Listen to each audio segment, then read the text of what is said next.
Assalamualaikum warahmatullahi wabarakatuh. Semangat pagi, salam sejahtera untuk kita semua teman-teman Nage Holder dimanapun berada. Semoga rezekinya berkelimpahan ya, amin ya rabbal alamin. Kali ini saya ingin membahas 3 penghasilan yang bisa kita dapatkan untuk mendapatkan uang ya.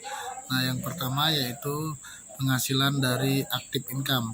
Nah, active income itu adalah penghasilan yang kita peroleh dengan cara kita bekerja ya, atau karena kita memiliki skill tertentu seperti dokter dan lain sebagainya ya, sehingga kita akan mendapatkan upah atau bayaran sesuai dengan skill kita dan kemampuan kita, atau sebagai kita seorang karyawan. Nah, tentu saja kita harus menukarkan tenaga kita, pikiran kita, dan waktu kita ya. Nah, sehingga kita mendapatkan yang namanya penghasilan atau upah. Nah, tentu saja dengan penghasilan active income ini teman-teman bisa terputus ya ketika misalkan kita sudah tidak menjadi seorang karyawan lagi, baik itu karena faktor usia, faktor kelalaian, ataupun misalkan dari faktor kesehatan dan sebagainya ya. Nah, jadi ada beberapa faktor yang bisa menyebabkan kita terputusnya income ketika kita hanya mengandalkan dari satu sumber income, yaitu active income. Nah, kemudian yang kedua adalah passive income ya. Nah, passive income itu adalah penghasilan yang kita peroleh walaupun kita tidak bekerja lagi ya teman-teman. Artinya kita tidak melakukan usaha apapun, tidak bekerja dengan orang lain, tidak melakukan bisnis, tapi kita selalu mendapatkan penghasilan passive income. Nah, passive income ini bisa kita peroleh dengan cara apa teman-teman? Ya, dengan cara salah satunya yaitu berinvestasi ya. Dengan berinvestasi kita membeli aset-aset produktif, yang mana aset ini tadi bisa memberikan kita pendapatan secara rutin ya, baik setiap bulan dan sebagainya. Nah, dari aset ini tadilah kita mendapatkan sumber income yang disebut passive income. Nah, atau bisa juga dengan cara kita membangun sebuah bisnis, di mana bisnis ini tadi kita mempekerjakan orang lain, sehingga nanti dari hasil kerja atau produktivitas mereka inilah kita mendapatkan pendapatan aktif, passive income ya. Nah, kemudian penghasilan yang ketiga yaitu adalah dengan cara kita mendapatkan yang namanya capital gain ya, atau selisih dari nilai beli dan jual sebuah aset. Nah, tentu saja dengan kita membeli aset yang punya potensi ya, ke depan dia akan memiliki nilai tinggi, maka disitulah sumber penghasilan kita juga dia akan bisa menjaga nilai dari kekayaan kita atau dari uang tabungan kita ya. Daripada kita nabung biasa saja, lebih baik kita membelikan aset-aset yang sifatnya produktif atau bisa mendapatkan selisih dari capital gain.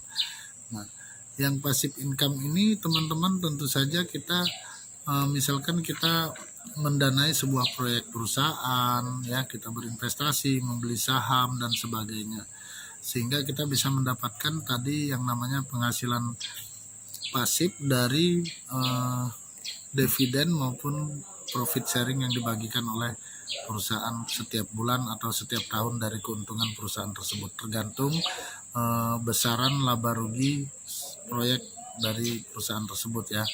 Nah, di Nagaya teman-teman tentu saja kita juga bisa mendapatkan 3 sumber income ini sekaligus ya. Pertama, kita bisa mendapatkan active income, yaitu dengan cara kita mengenalkan Nagaya kepada banyak orang. Kemudian yang kedua yaitu kita bisa mendapatkan passive income, yaitu dengan membeli aset Nagaya ini tadi, dimana ketika kita membeli aset Nagaya ini, perusahaan menjalankan proyek-proyeknya.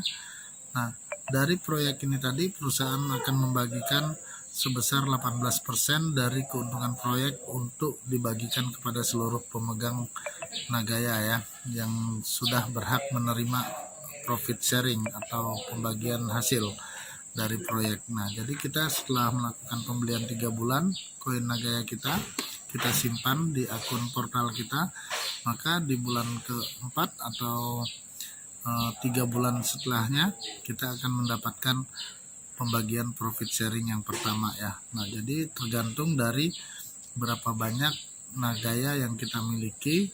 Kemudian dari perusahaan sebesar 18% dari laba rugi proyek itu akan dibagikan dalam bentuk profit sharing. Nah, kemudian perusahaan juga 33%-nya akan dialokasikan untuk penambahan cadangan emas, di mana cadangan emas Nagaya ini yang berfungsi untuk menjaga nilai dari aset Nagaya yang kita miliki, sehingga nilai Nagaya nanti ke depan akan lebih stabil. Kemudian dengan adanya penambahan emas, dengan adanya proyek yang dijalankan, penambahan proyek dan benefit profit sharing yang dibagikan kepada setiap pemegang holder Nagaya, tentu saja nilai aset kita akan berpotensi akan berkecenderungan naik ya. Nah, demikian teman-teman 3 sumber penghasilan yang bisa kita peroleh. Yang pertama adalah active income, yang kedua adalah passive income, yang ketiga adalah capital gain.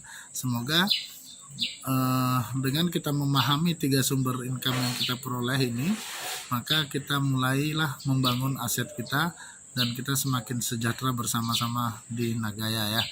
Demikian teman-teman, semoga video ini bermanfaat. Assalamualaikum warahmatullahi wabarakatuh.